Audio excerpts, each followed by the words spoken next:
What is academic language? The words you choose to use in your work convey your tone, attitude, and purpose. In this case, you are writing for an academic and professional audience, and your word choice should match this. There are a few simple points to remember here. First, avoid using contractions.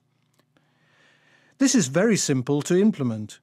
Just by writing words such as can't, wasn't, and there's out in full, cannot, was not, and there is.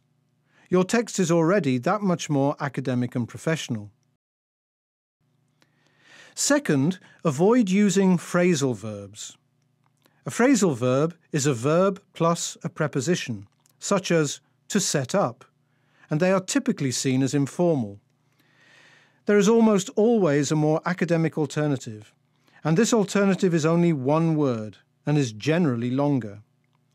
For set up, this could be to establish or to assemble.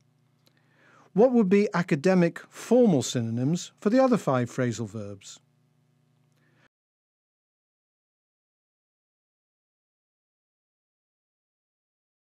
For to win over, we could say to persuade or to convince instead.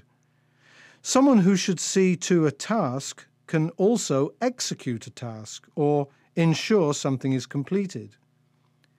Retrieve, regain, and recover are only a few possibilities for to get back, all depending on what the context is. And finally, an academic alternative for to put up with could be to endure. Once again, all these synonyms are more academic than the phrasal verbs. Finally, avoid using simple and informal language. Some good examples of simple and informal words are the following: to buy, to get, a lot of, thing, good, bad, like.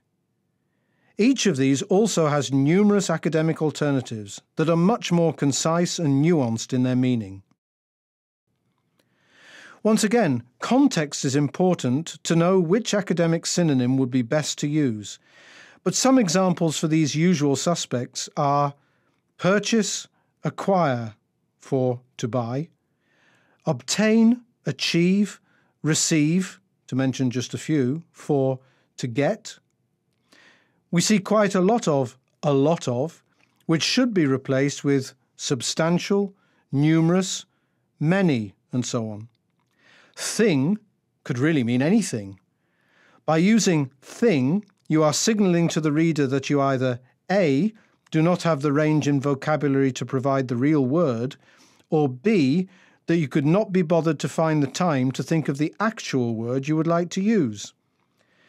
We usually see this when the writer would like to add another point, such as, another thing that should be considered is, and then thing could mean aspect, point, issue, or advantage. The options here are almost endless. The same holds true for good and bad, which could refer to something positive or negative, strong or weak, or advantageous or disadvantageous, etc. And finally, such as, for example, and for instance, are better alternatives to use than like. So, in summary, the top 3 aspects in which you can ensure your writing is more formal is to avoid using contractions, avoid using phrasal verbs, and avoid using informal language. While writing, you should have an online thesaurus open to help you come up with academic alternatives, always remembering to double-check the meaning of the synonym.